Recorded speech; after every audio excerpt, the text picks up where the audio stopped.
이 시간 우리에게 주신 하나님의 말씀은 누가복음 22장 54절에서 62절까지 말씀입니다. 신약성경 136쪽입니다. 이 말씀을 저와 여러분이 한 절씩 교독하도록 하겠습니다. 누가복음 22장 54절에서 62절까지 말씀입니다. 하나님의 말씀을 받들어 봉독하도록 하겠습니다. 교독하도록 하겠습니다. 하나님의 말씀입니다.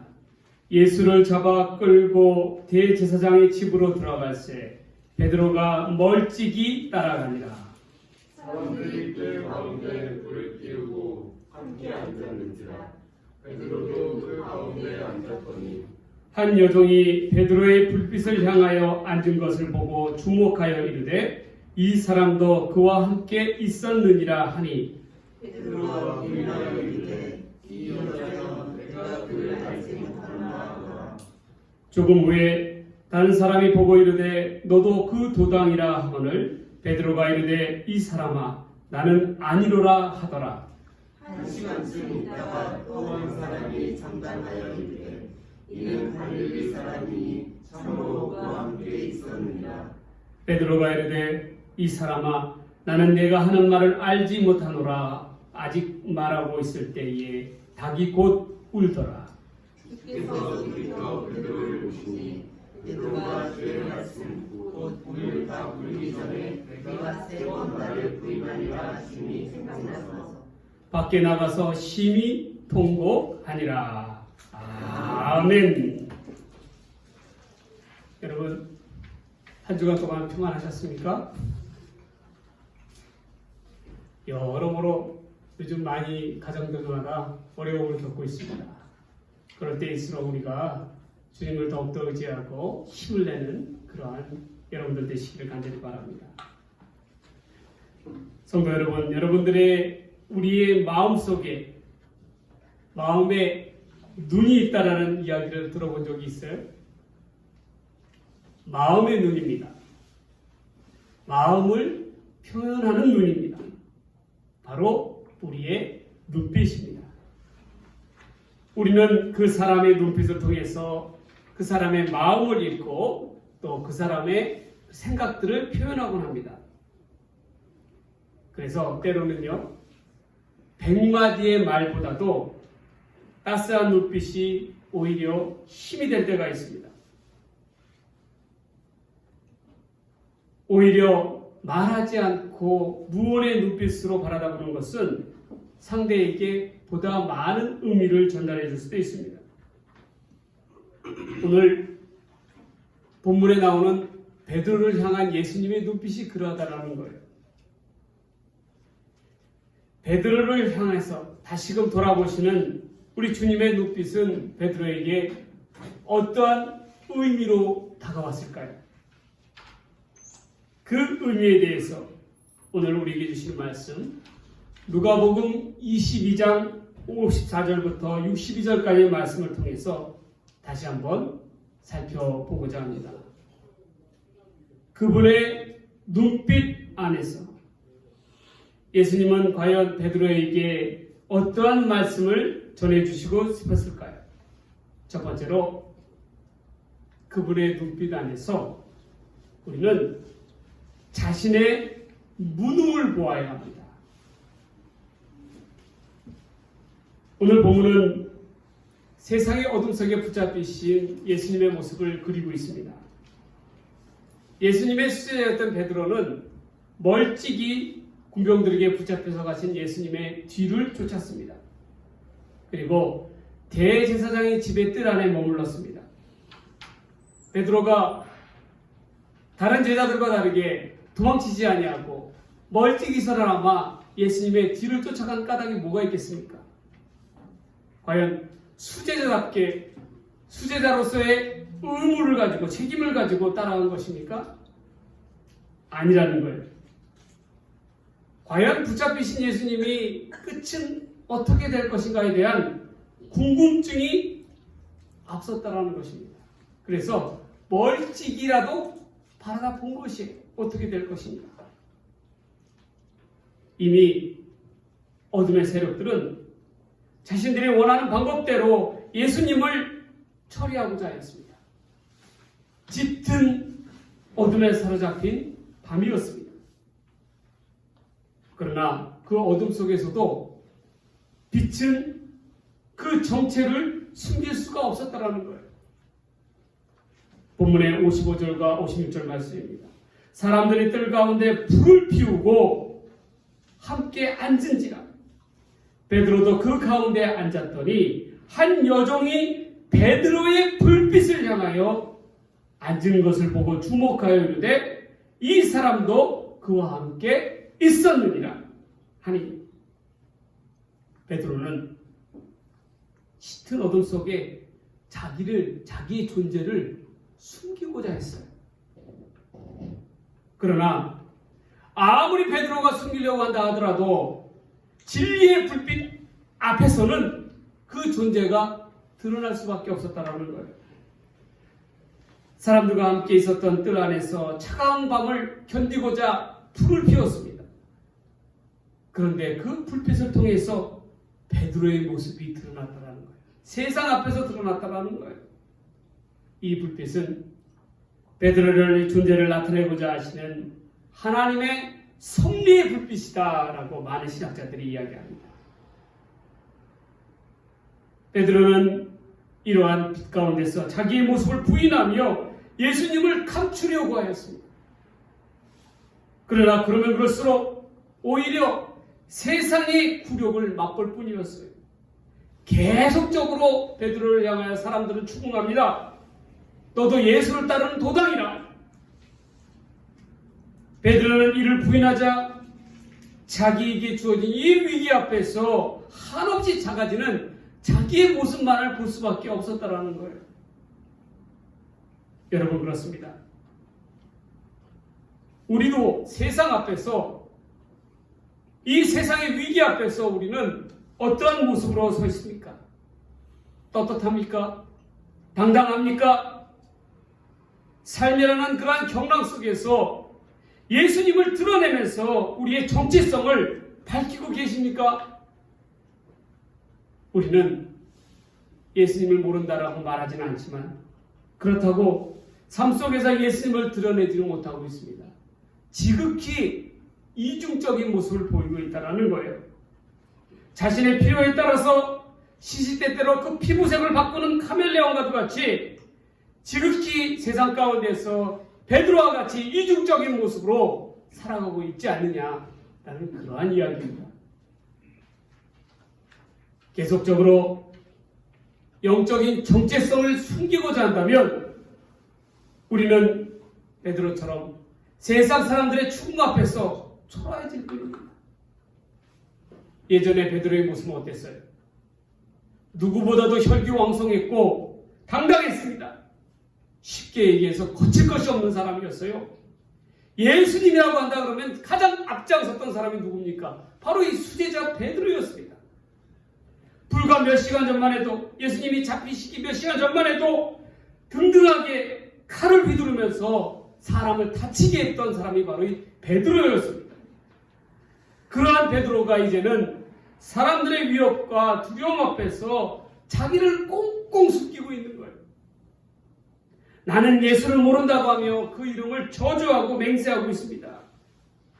그때에 닭 울음소리가 들렸다는 거예요. 그리고 희미한 불빛 아래에서 자신을 돌아보시는 주님의 눈빛과 베드로의 눈이 마주쳤다는 것입니다. 그분의 눈빛 안에서 베드로를 향한 주님의 애처로운 눈빛을 보게 되었습니다. 도저히 베드로는 더 이상 그 자리에 있을 수가 없었어요. 그 자리를 박차고 일어나서 그 눈빛을 저버리고 떠나갈 수밖에 없었습니다. 베드로를 향한 우리 주님의 눈빛은 베드로로 하여금 그의 실상을 바라보게 하였습니다. 그가 얼마나 인간적으로 교만했고 허황됐고 두려움 가운데서 세상 앞에서 보여주었다는 거예요. 베드로는 예수님 앞에 성공적인 제자처럼 보였습니다. 아니, 성공적인 제자가 되고 싶었어요. 으뜸 가는 제자가 되고 싶었습니다. 그러나 그분의 눈빛 아래에서 스스로 작은 자기의 모습을 볼 수 있었습니다. 자기가 얼마나 무능하고 겁쟁이며 연약한 존재인가를 볼 수밖에 없었다라는 거예요.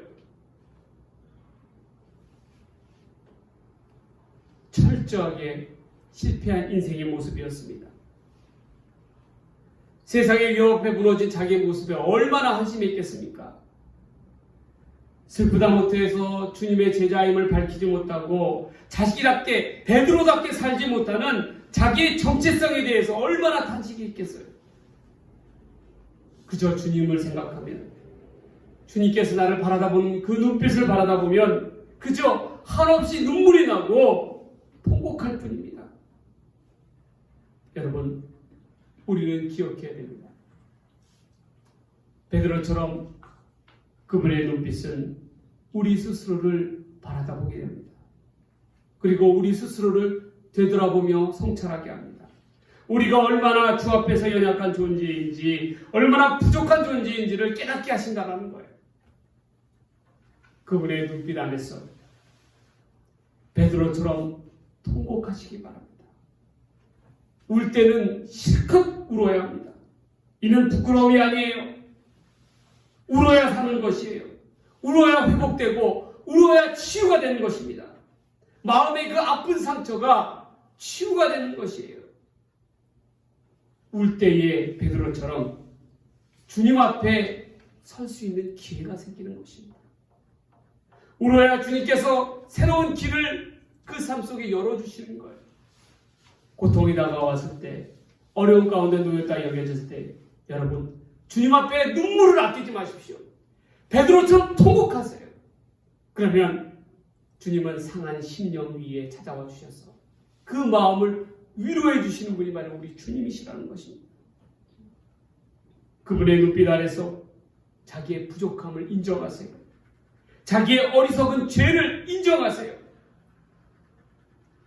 우리 기독교는요, 자기의 죄를 인정하는 그 순간부터 비로소 진정한 그리스도인으로 거듭날 수 있는 거예요. 기독교인이다, 그리스도인이라고 하면서도 자기가 죄인임을 자각하지 않고 자기가 죄인임을 인정하지 않는 자는 절대로 주님의 제자가 될 수가 없습니다. 성도가 될 수가 없는 거예요. 우리가 믿는 이로서의, 예수를 믿는 이로서의 출발점은 내가 죄인임을 자각하며 고백하는 것에서부터 시작하는 것입니다. 우리가 우리의 죄를 인정하며 베드로처럼 통곡하며 나아갈 때 내 삶 속에서 하나님께서 개입하여 주시는 거예요. 문제를 해결하여 주세요. 그리고 새 사람답게 살아갈 수 있도록 길을 열어주시는 거예요. 여러분, 지금도 세상 앞에서 무너진 자기의 모습으로 인해서 실망하고 계십니까? 낙심하고 계십니까? 슬프십니까? 한탄스럽습니까? 베드로처럼 주님의 눈빛 안에서 주님이 아니면 나는 아무것도 할 수 없습니다 라는 고백 가운데 자기의 무능을 바라보시기 바랍니다. 그리고 자기를 내어던지고 버리고 주님만 온전히 의지할 때에 새로운 길이 열리게 됨을 깨달아야 할 것입니다. 그분의 눈빛 안에서 주님의 손을 굳게 붙잡는 저와 여러분들이 되시기를 주의 이름으로 간절히 소망합니다. 소망합니다. 두 번째로 그분의 눈빛 안에서 말씀을 떠올려야 한다는 거예요. 61절 말씀입니다. 주께서 돌이켜 베드로를 보시니 베드로가 주의 말씀 곧 오늘 닭 울기 전에 내가 3번 나를 부인하리라 하심이 생각나서. 여러분, 외국에 나가보면 천주교 성당이 있는데 대부분 천주교 성당이 베드로를 기념하는 성당이 많습니다. 그런데 그 꼭대기, 성당 꼭대기를 첨탑을 바라다보면 항상 어떤 모양의 첨탑이 있냐면 닭 모양의 첨탑이 세워져 있어요. 이는 베드로와 이 새벽닭 울음소리가 깊은 연관을 맺음을 보여주고 있습니다. 베드로에게 있어서 꼭기어라고 하는 새벽닭 울음소리는 그의 마음 가운데 어떤 의미로 다가왔겠습니까? 돌이켜 주님을 향하신 주님의 눈빛과 더불어 주께서 하신 말씀이 떠올리게 하는 매개체가 되었다라는 거예요. 내가 닭 울기 전에 3번 나를 부인하리라. 결국 베드로는 닭 울음소리와 더불어 주님의 눈빛 안에서 주님께서 자기에게 하신 말씀이 비로소 떠올랐다는 것입니다. 그리고 그 말씀이 베드로의 가슴을 사로잡았다는 거예요. 베드로를 붙들어서 주님의 품 가운데로 이끌었습니다.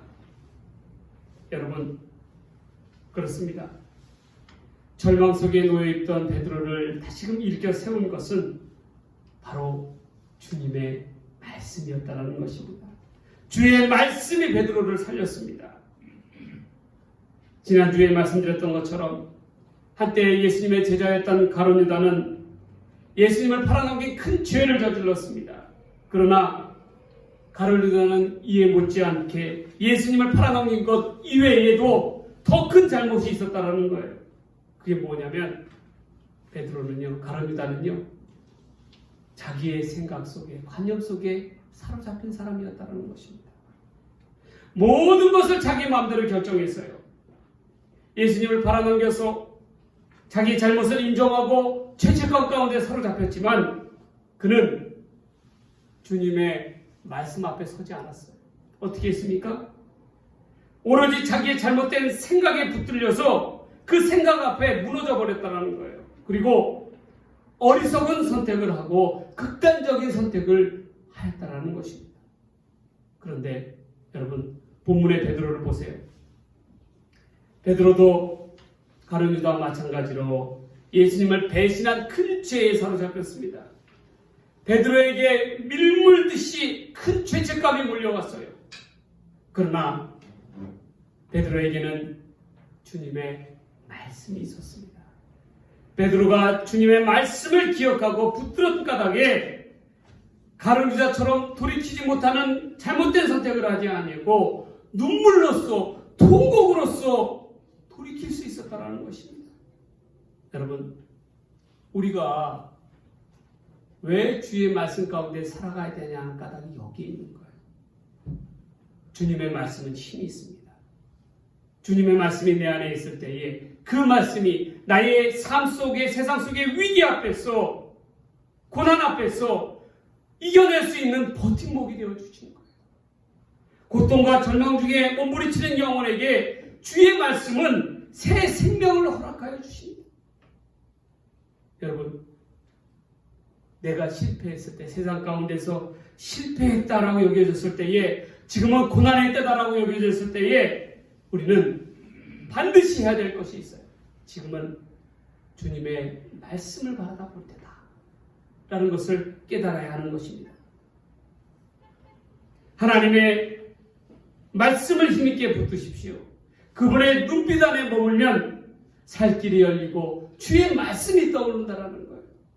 그 말씀이 여러분들을 살리게 될 것입니다.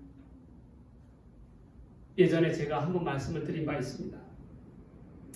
그러나 다시금 여러분들 앞에 이야기합니다.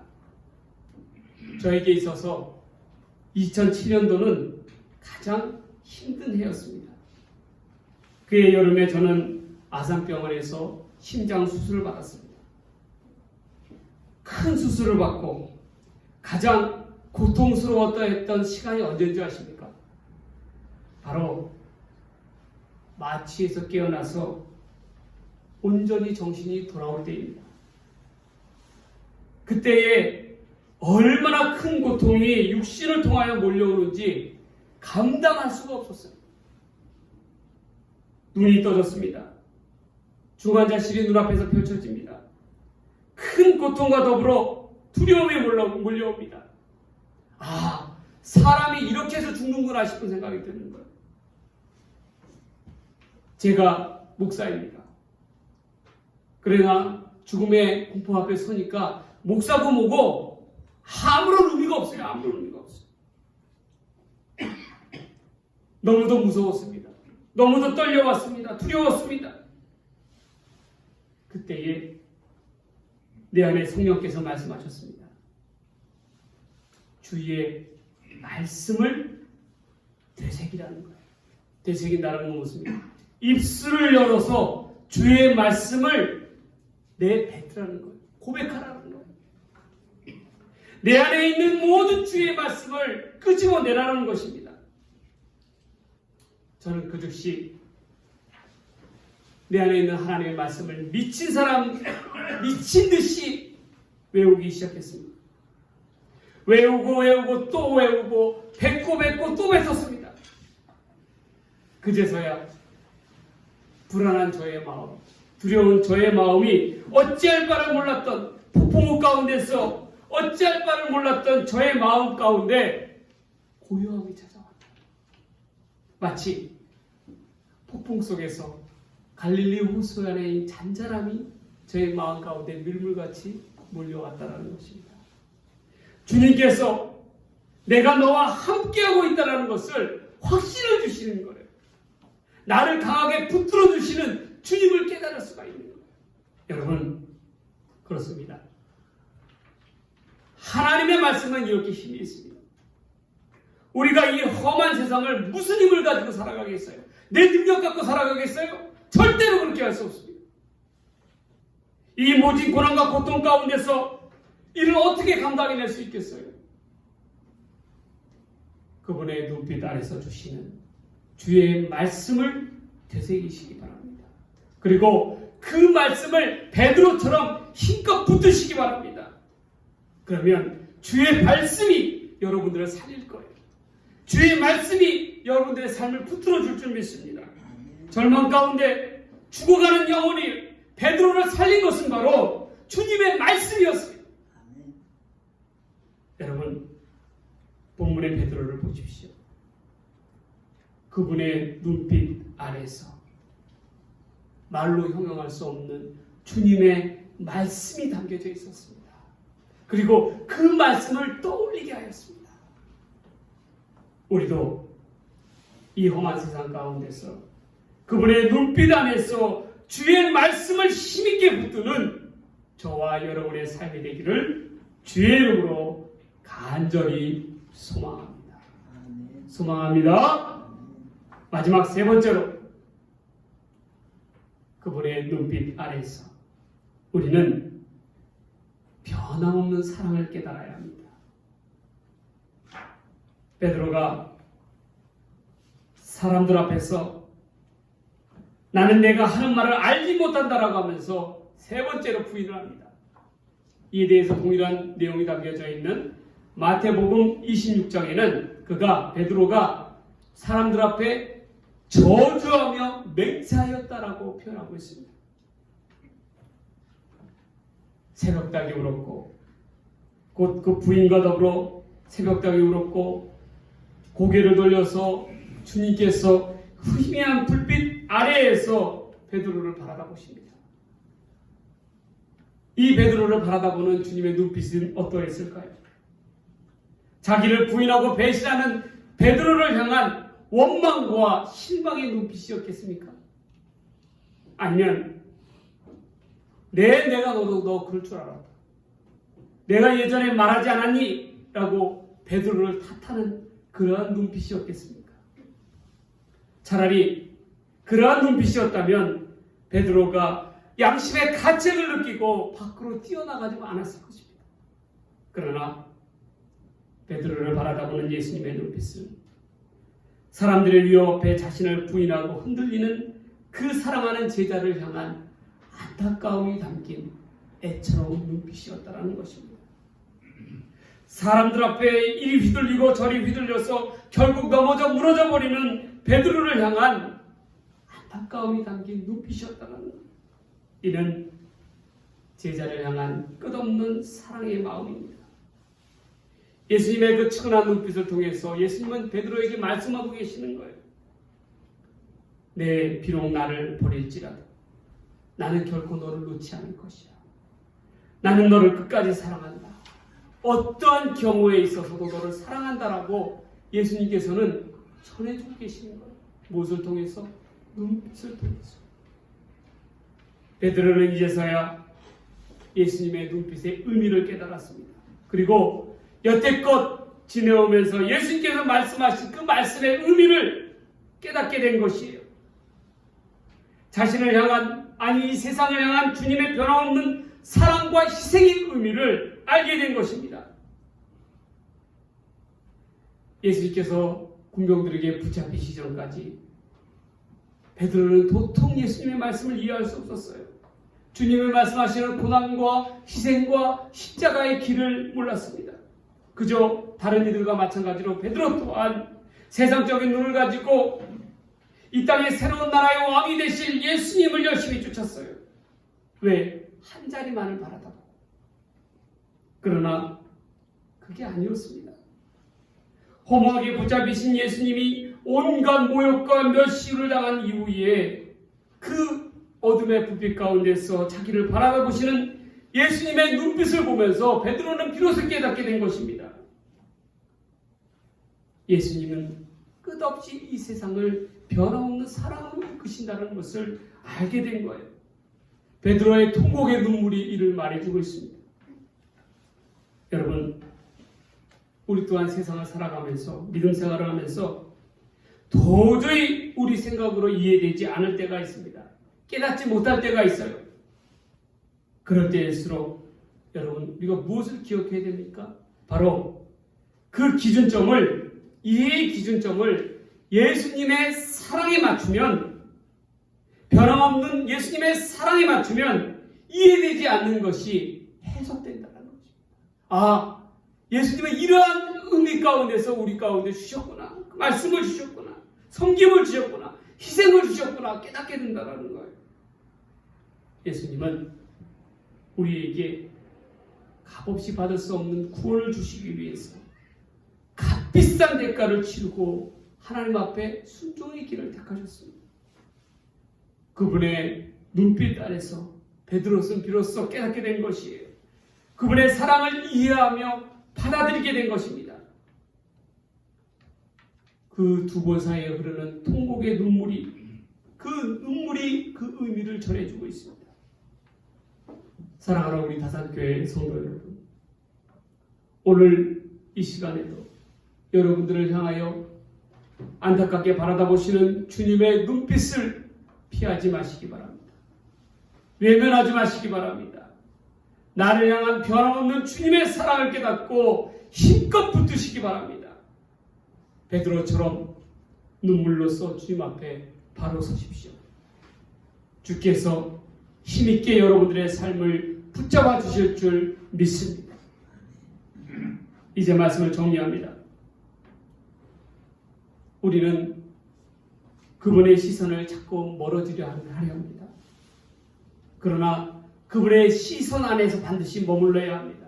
그래야 우리가 사는 것입니다. 베드로가 잘못은 있지만 그래도 잘한 것은 다른 이들처럼 자리를 뜨거나 도망치지 아니하고 주님의 그 시선 아래에, 그 눈빛 아래에 머물렀다는 것입니다. 우리의 삶도 마찬가지예요.